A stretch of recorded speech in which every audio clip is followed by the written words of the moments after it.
Okay, so welcome, ladies. Thank you for being here in Women's Body and Power. So today our topic is going to be a carryover from last week, and we're going to be talking about how do you get back to the gym after maybe you've had a long period of time off, or maybe an injury, or like you just kind of lost your mojo and now you can't get it back, right? So let's open the floor up for discussion. What are your thoughts on this, Coach Katie? What have you seen this a lot?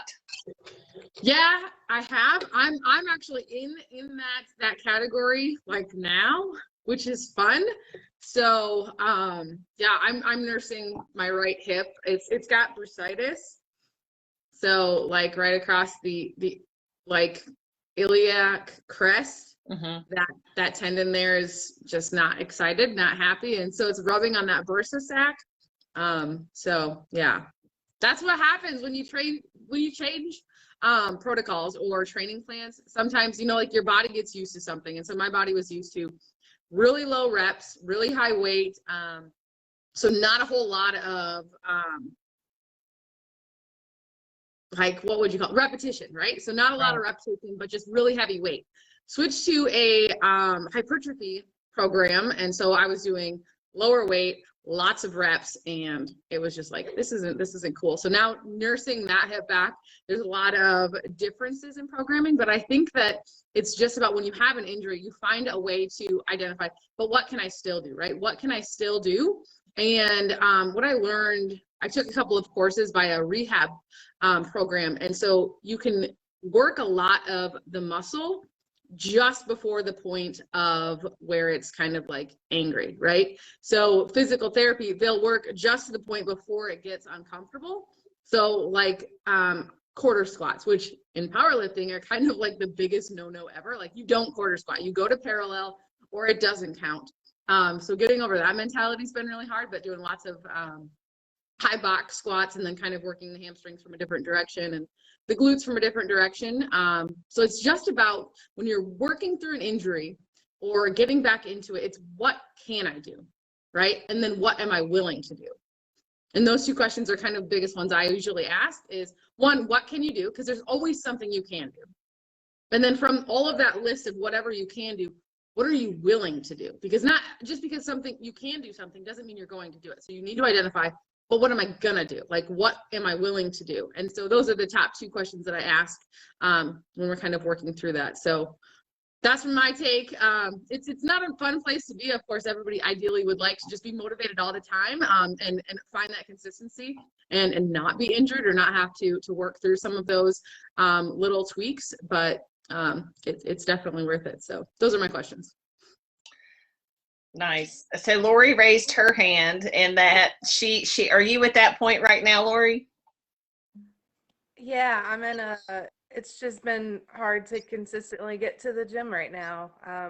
Some of it had to do with schedule changes and things going on. Like, my dog got sick, so I needed to just stay home and monitor literally every time he drank or did anything, which meant can't go to the gym for a couple hours because I need to be making sure, okay, what did he do? What time was it? Because I have to be the one to go give that to the vet when the time came. And just since then, it's just really been hard to get back in the routine. Like, I want to go, but then there's just so many times where I'm just like, oh, I'm tired, or well, crap, now I want to do this instead. So it really does come down to that. Okay, well, what am I willing to do?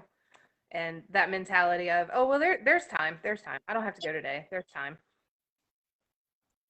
Right. So Karen's nodding her head. So Karen, are you in this place now, or have you been in this place? And what was your situation?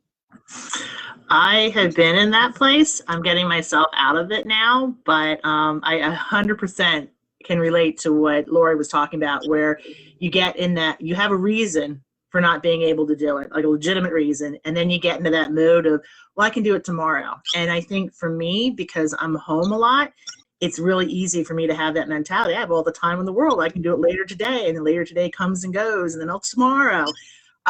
So what I did was I put my schedule together, and I really just got in my head that there are 3 things I'm going to do every day, and one of those things has to be getting my workout in. Like it's kind of like what we talk about, like making it a non-negotiable. I know I have to study and I have to do my workout, and then there's some chores I have to do around the house. Those are the three things. If I can go to bed every night and have those three things done, then I had a good day.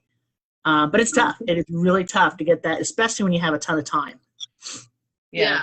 I love the non-negotiable thing. I think that's genius. Like, you just write down those three and it's super easy. The book Mini Habits was really helpful too, because it's just that small thing, right? Like, it just feels like a really small thing you have to do. If it's only 3 on the list, that's awesome. I don't know, Coach Holly, I know you have like gym equipment in your basement, right? In the dungeon down there. Obviously, like, I work and work out in the same space, and I'm still with you, Karen. Like, I can do it later, right? Like, that I can do it later thing is like the easiest way to get tripped up in thinking that I still have time to do it. I'll get to it later. And I like the idea of just having that non-negotiable. That's why people work out in the morning right away, right? Because nothing else can get in your way. You know, friends can't stop over, you know, kids aren't deciding that they're grumpy and whiny and wanting to have all of your attention. The husband's not scheduling, you know, some random cookout, whatever it might be, you know, or friends calling you to come out and have lunch. It doesn't get in the way when you do it early in the morning. Now, I know that's not opportune for everybody, but having a list of non-negotiables probably makes that a little bit easier. Holly, you schedule your workouts, don't you? You put it like on your calendar? So my dungeon is very lonely. I don't lift in my dungeon very often. It was there when COVID happened and I could not go anywhere. And so that was where it had to be. But I will sometimes, like, the crazier my schedule gets, the more likely I am to possibly lift at home because I don't have time to get somewhere else. So I do find, like, I agree with Karen, and yes, schedule is key. So, like, I know every day, like, because I don't lift the same time every day. I sometimes lift with other people. I have to make my son go to the gym, which, like, this is my youngest son. My older son, no. I'm like, you know, we can't even get him to work out. But so my youngest son, I've got him on a schedule now where he tries to do, like, his full body at the gym is like going through the machines, and it's probably not the most challenging, but I'm like, hey, you know what? At least he's doing it, right? So I said, look, Carter, if you're pretty much finding that you're just going to the gym and going through all the machines, then you could do 3 days a week, because it's not taking you 40 minutes to go through all of your sets. Like, I'm like, Lord, it takes me 40 minutes. Just it takes me forever. So yes, scheduling, I think, is super important. Like Karen said, she's got the list of things that she has to get done for the day. So in my mind, each day, I know what time I'm going to work out.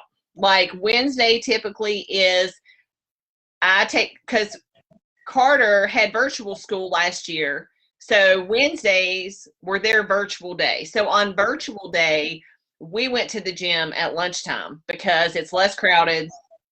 So that's kind of just rolled over, and we tend to try to do that still now. But yeah, I know what groups I'm working or what my workouts are for the week. So, like, it totally messes me up if I don't have the thing done in the day that I was supposed to do.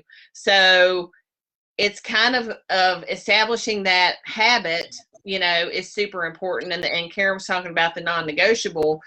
So what I have found is the same, in that if I plan it, like, I know what I'm training each day, it's going to make it way worse for me if I don't do it. Like, if something comes up and I don't know, like, there has to be a huge, huge reason that I don't go. Like, I'm talking monumental, like somebody is in the hospital kind of situation. It's not a, my floors needed to be mopped, so I didn't get to the gym today. My friend is going to kill me because because yesterday I texted her and asked her if she worked out, and she's in this group. I hope she don't watch this. Lonnie, I was not picking on you. But so she did make it to the gym though. And I told her, look, your floors can wait. In a year, is it going to matter if your floors were clean? No. You know, sometimes you got to ask yourself, am I making an excuse Or is this really a reason? Like, because there can be valid reasons, like Lori's dog sickness. That's pretty valid. Like, you can't leave. But like your floor needing to be cleaned, that's not really a reason. But, you know. Well, it could be. I'm just kidding. I can't actually. I was thinking like there might be a valid reason to have your floors cleaned, like that day at that moment. But so far, I can't think of one. So if you got like good housekeeping is coming to like video shoot your kitchen or something, then yeah, all right, I'll go with that. Like you're going to be in a photo shoot and your house is like Better Homes and Gardens. Okay, yes, it probably needs to be noticeable. Like somebody dumped Cheerios all over it. Like it should be pretty noticeable. Right. But I'm going to guess that her floors are probably already pretty spotless. Just dirt, just like the, I'm like, y'all, I mean, I'm going to tell you how bad, you know, I'm not a terrible housekeeper, but like the deep cleaning stuff that like you don't even see, it's very random. Like, and Luke always says, what are you avoiding? Because I start cleaning when there's something I don't want to, you know, like my dissertation. And I'm like, yeah, no, I really needed to organize this closet. No, you were really just avoiding your homework. And I'm like, shh, it's not true. It's not true. So I think probably the top things are, you know, you got to ask yourself, if this has been like a layoff that you've been missing the gym, I think you really got to do some soul searching, right? And say, okay, what has made me? Because like, honestly, I feel like the worst thing is just to break that habit. It is so much harder to get back if you have allowed yourself, the longer you allow yourself to not have that routine established, the harder it is to get back, right? So I think once you know, okay, one day turns into 1 week, turns into 1 month, like that, right? Yeah. So I think you have to like really know why you're doing this anyway. But I think a lot of the time people really psych themselves out in that they can't do everything they want to do, right? And you need to know that it's okay to modify, shorten it, but keep that consistency, because it's not about the time so much as the act. So you don't have to go to the gym for 2 hours. Let's say you've been into this habit, you were doing great, and you were at the gym like an hour and a half every day for like months. Well, then in your mind, you've set yourself up to think, I have to be there an hour and a half to be successful. And you don't. You know, I think it's just like getting back into that mode. Yeah, building up the consistency. Right. So like, or if you've been sick. Yeah, I have a story that goes along those lines because it's so true, right? Like you just have to build up that consistency of kind of get yourself into the habit. So I don't know if you guys have Anytime Fitness where you guys are at, but if you swipe your key fob so many times in a month, they give you like a discount, right?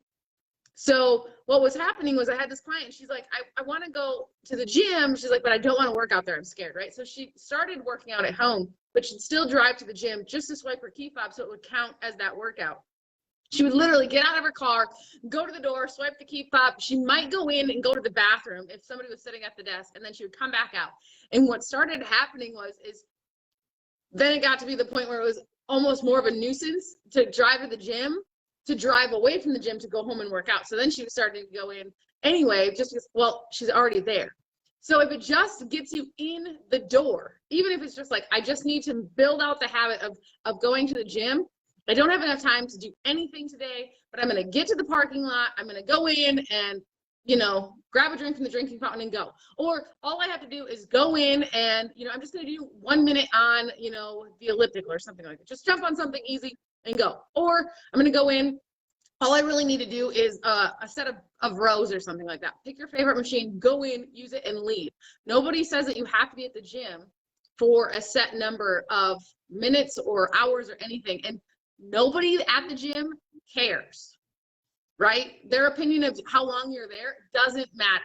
So I say just start doing it in little tiny chunks. And if, you know, that one set of rows turns into, you know, the entire workout, that's awesome. You know, you can just go in, sit on the bench, look at your workout, what it was supposed to be, know what you're missing. And, you know, if it's like, I just at least opened the app, you know, I knew what I was supposed to get to, and you try a few things, that's enough, right? Because it's building out that habit, that consistency of getting there and moving in some way. And pretty soon you're going to realize, like, it's just easier to get it done because you feel better, right? You leave the gym and yeah, like Holly said, you can modify. You know, if you've got 4 sets of 12 and you do 2 sets of 12, that's better than no sets of 12, right?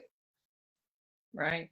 It's the habit, you know, and I think that you've got to get past the barrier of, like, what you set up in your mind that you have to do a certain thing.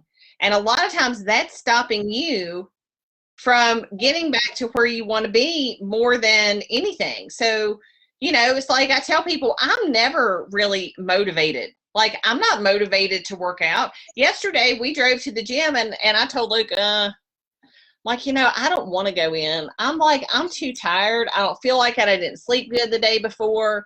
And I'm like, but we can say we did it, right? And I'm like, y'all know I keep my little book. And I'm like, well, I already wrote the stuff down in my book that I was going to do. And I feel really bad going back and erasing it all. So I'll just go and just start, you know, even if I don't, like, let's say I was going to do 4 sets of pull downs. And like Katie said, if I only did 2, at least I have something in the book, right? So I like to have stuff in the book. But again, it's about setting that, it's just the repetition. You got to do the reps to get to where you want to be, right? Like, I was reading something the other day and I can't remember what it was, but, you know, Michael Jordan didn't become great by just, like, you know, doing it when he felt like it. You know, he practiced all the time. And I think you got to look at working out as, like, not just putting in the reps, but you're putting in the reps, right? So you have to establish that repetition to get better. To be where you want to be, you have got to establish that habit. So even on the days that you don't want to do it, you have to get the reps in. Just remember that every rep adds up, right? So every act of doing the thing adds up. So it's like your total time put in, it's all adding up. So don't look at it as, I didn't do as much as I wanted to do. Look at it as adding to your total time, right? So you're just building and building and building and building. And the more reps you can add and the more repetition you establish, the better you're going to be in the long run. It doesn't have to be X number every time, you know, but just remember that it's like that, it's adding up. It's adding to the total number that you're doing over time to get to where you want to be. Yeah. So even with sickness, you know, just start where you are and start adding the numbers, like start adding to it. You know, you're building up. Like, it's just like the steps. You're not going to go, y'all know that picture, that motivational poster, and it's a gazillion stairs, and you're not trying to get them all at one time. But every single step you do is going to get you closer to the ultimate goal. So it doesn't have to be 100 at a time or whatever. Just remember, it's just another step to get you there. Yeah. So I think when you guys are getting started, or like you're trying to get out of that funk, right? So it's either you're coming off an injury, you're working through an injury, you're getting out of that funk, and you're starting to build out that momentum and consistency. It's about figuring out, what can you do, right? What are you willing to do? And then how do you make it super simple? So super simple that it would be stupid not to do it, right? Like, it would feel like, okay, this is super easy. Like, I can just go do that right now, right? I find that, like, if you attach something else to it, that often helps too. Like, for me,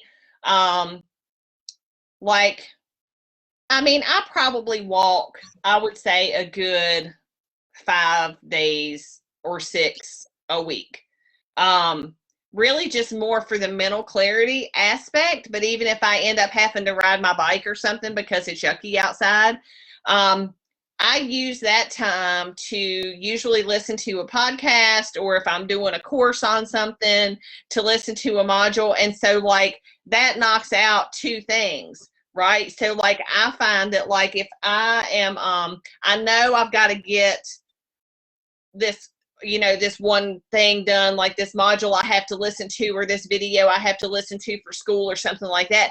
If I combine that with my cardio, then I'm really getting two things accomplished, right? And that makes me actually do the cardio. So I know when I do it, I'm going to be listening to this. Well, then I've got that done. So that's not taking an additional, you know, 45 minutes or 30 minutes or whatever of my time, because I'm getting things like I love being like two things at one time. So then I've got cardio done. I've got that one module listened to.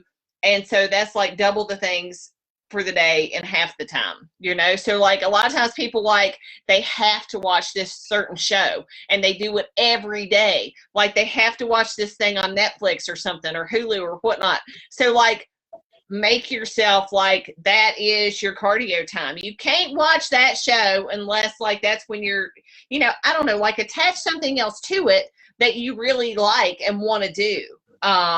Or like it could be, you know, music that you love. So I mean, I know like people are all about, you know, having certain playlists and stuff. So like create new playlists that you're going to use like when you're working out. So it's something that you're excited for. So it's not just like going to the gym and being monotonous. There's something that like you're looking forward to. And maybe it's not the working out aspect of it, but it could be, man, like I created this awesome music. And so like, I'm going to go to the gym and do my stuff while I listen to it.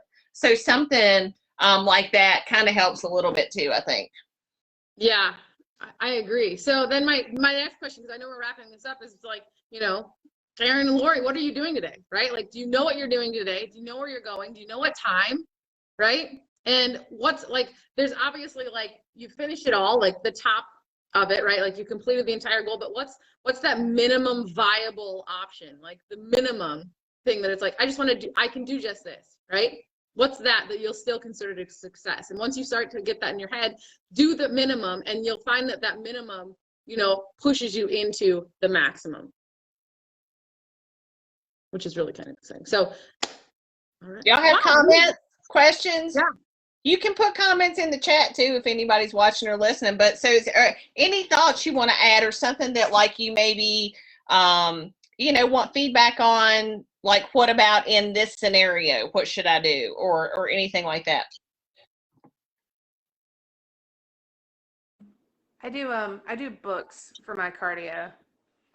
So I actually still have a book I started reading when I was doing my prep at the end of last year that I still haven't finished because it's only for cardio. And if I'm not doing cardio, I'm not reading that book. So it does help get me in there when it's like, oh man, I really want to read the next chapter, but it's like, it's non-linear, so like I finished a chapter and it has nothing to do with the next chapter kind of book. Yeah. So it's one that I can pick up and drop off really easy. But I've already got my next book planned too, so that's helpful. Nice. I like books. I love audiobooks. I don't listen to enough audiobooks. I am so I listen to podcasts a lot, but then I read like usually in the morning. I try to read like 20 minutes or something, like when I have coffee, and I literally, y'all, I have like 4 books from the library, and I probably go through like a chapter each book. But I love I have to hold a book. I am like the old school. I need the paper. I need to turn the pages. It's just like why I have such a hard time, I think, with online. Like my school, like so my Ph.D. program, it's all online, right? And I guarantee you I have gone through, I don't know how many things of printer ink because I need it on paper. Like I need to hold, I can't read stuff on a screen. Like I just cannot. So like I had a Kindle or something way back in the day. I bet I tried to read 2 books on that. I'm like, I just don't like this at all. Like I need pages. Oh man, and I'm the opposite. I'm like this. Maybe I'm like a pack rat of books, but I love my Audible account and I love my Kindle because I can have thousands of books on there, and I'm like, oh, I can just go pick one. I love it. Like, Yeah, I gotta have the I paper. read these stacks of books. Like, I just feel like claustrophobic. Like, but I love collecting them in like that tiny little device. Okay, let's see here. So, shoot, I'm gonna butcher your name, girl, and I'm really sorry about this, but I think it's Lamise. Maybe I'm off topic, but would like to know how many reps do you start off with, right? And what is the difference between strength and volume? Okay, cool. So strength and volume.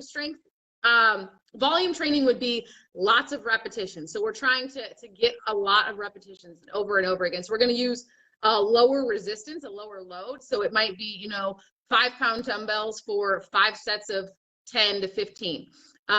Strength training might be a 15-pound dumbbell for reps of 3 to 5 for maybe 5 sets. How many reps you do does depend on your goal. So with volume training, we're trying to add muscle mass. We're trying to make as many microscopic tears in the muscles to add mass to the muscle. For strength training, it's not necessarily as much about adding the mass, but we're using the muscle mass and we're training it for that high like explosive power, right? So it's very short burst of trying to train those muscle fibers to the power side of it, so the strength side of it. Yeah, so she says she wants to start building, not losing. So like if you're interested in, building the muscle, then obviously you're probably not as interested in like the power aspect of like, how much you can lift, but you're focusing on, the actual building muscle mass. Right. And I think even if you are in the power side, I do at least 2 or 3 phases of hypertrophy a year. And that's because you still have to have muscle to generate power, right? So right. The more muscle fibers you can use to generate power. So you want to create a higher volume of muscle on your body, if that makes any sense, right? So I use it as a gauge too, like in the gym. Like if you can lift heavier, then obviously you have built more muscle, right? So, they go together. You can't lift heavy things if you don't have the muscle built to handle those heavy things, right? Yes, I agree. So she says, what would you recommend for starting off? And she says that she wants to start building, not losing. So building, what do you want to build? Do you want to build size? Or are you kind of going for that physique? Like Coach Hallie's going for muscle size, right? And kind of like that aesthetically larger muscle mass on the body. Sometimes powerlifters don't always look aesthetically pleasing. I'm just going to put this out there right now. Like, but we're really strong. So, you might want to be specific about that because that's going to really depend on what we recommend moving forward.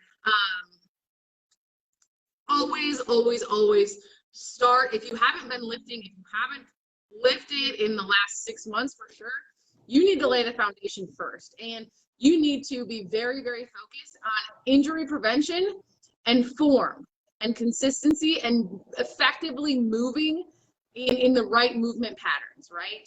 We don't want to be adding a bunch of repetitions, and we don't want to be adding a bunch of weight to an exercise with bad form, bad posture, or poor support muscles, breathing and bracing and that thing. We don't want to be adding, weight to an injury. So I would say like recommendations, like starting out, like if you are a new lifter, it is going to take you. So I was talking earlier about putting in the reps, right? But it's going to take you repetitions over time to like know what the correct, you need the correct form, first of all, like she said, but you're not going to gauge your form on 1 rep. So you don't want to go to the gym and just try to lift as heavy as you can for one time, right? It's that motion that you're doing over and over and over. So I would generally say starting out, pick a weight like that is probably on the lighter end of what you think is less than you could lift, right? So you might go somewhere between, I would say beginning, I would go like 10 to 12 reps. Okay, so like maybe do one exercise and you're going to do 10 reps, see how that weight feels.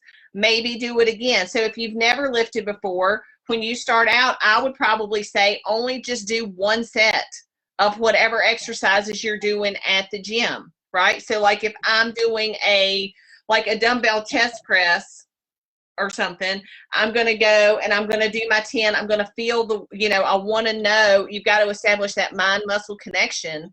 So I might do like 10 to 12. The next time I go, I might do the same 10 to 12 with the same weight, but then I might, the next time, if I feel like, okay, well, that 10 to 12 was pretty easy, I could add a couple of pounds, right? So like, let's say I went from the 10-pound dumbbells to the 12-pound dumbbells, and maybe I didn't get my 12 reps, I only got 8. Well, that's okay. If you're using good form, stay with that weight until you get up to like your 10 to 12 again.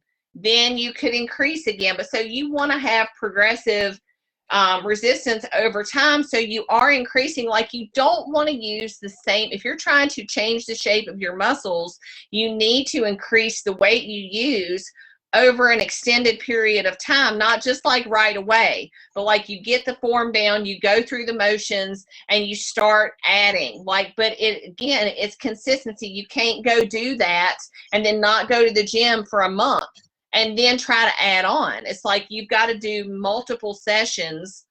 And then like, that's why I like my book. I like to know what I'm doing. You need a plan. Like you need to know how many days a week are you training? Like what muscle groups are you training when you train? And then work on progressively increasing that over time. And that's how you're going to change your shape. A lot of people, I think, get into, they start, but then they have a reason, and then they're off for a while, and they try to come back to where they were, and that's not how you get back in. Like you basically got to back up and start again. Yeah. So I'm gonna make a recommendation right off the bat, just because Holly's a coach, I'm a coach. I think that if you're a new lifter, the fastest way forward is not to sit in that like unknown and not knowing what you're doing over and over again.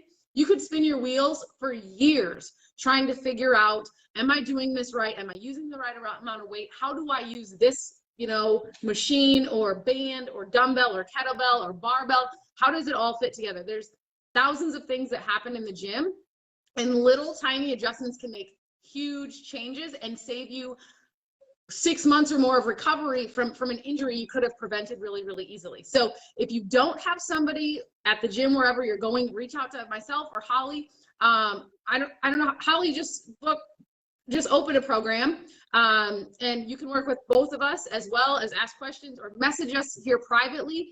I think it's extremely important to get eyes on your exercises as soon as possible, to have somebody that you can reach out to and ask questions to, so that as quickly as possible you can get all of your questions answered.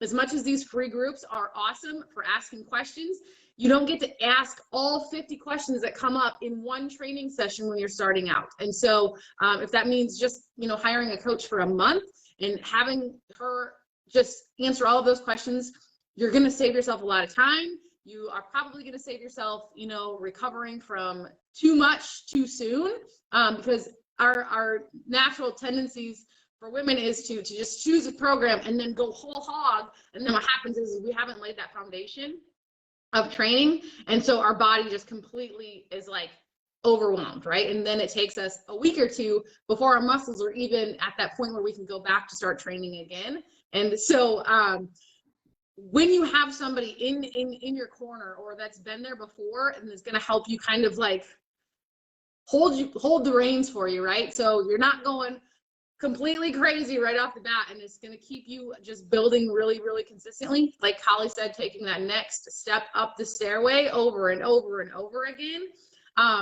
Hopefully that'll keep you from tumbling way back down because you ran too fast and cut your shin and tripped or whatever. So who's ever like done too many squats and then like you have to hold on to sit to the toilet? or it's not even the holding on. For me, it's the falling. That last or like drop. It's like, yeah, I've had that. I've had that, and it's like, you know, okay, if you're to that point where you can't sit, you have done probably a little bit too much. And there's all kinds of other factors too that come into like how sore you are. But generally, I think it's like if you change something up and like your volume is way more than you're used to, or like I see it a lot when people start out. When I used to do boot camps, they would come to boot camp and they haven't worked out, and then they're doing all of these reps. And even if I say, you go at your own pace, right? No. They're like, no, I'm doing it all. I'm doing it all today. And then it's like, yeah, I couldn't walk the next day. I'm like, I told you. You're not listening. Yeah, that would be my suggestion. Steady. Like, yeah. It's more about starting where you are. And again, it's the question, how many days a week do you work out? It goes back to what Coach Katie was saying, like, how many days can you work out? What is realistic? Because like I will ask people that in their starting like consultations, and if they tell me every day, and I know like what they do for a living, I'm like, really? Because like, you know, that ain't happening. You know, like you've got like be realistic, like about what you can do right out the gate. What you can do, what you will do, because the consistency is more important than the total number of days, right? So look at it this way. We'll end with this. All right. If you have, July has 31 days. If I say I'm going to train 6 days a week, okay, well, let's not even count the first couple of days of July, but let's just say there's 4 weeks in a month. If I say I'm going to train 6 days of those, that gives me 24 days of training, right? But realistically, I know my job, and really only like 3 of those days are likely. Okay. Well, I just, you know, instead of 24 days a month, now I'm like, well, I can really only do 12. But here's what happens. People tell themselves, I have to do 6 days this week.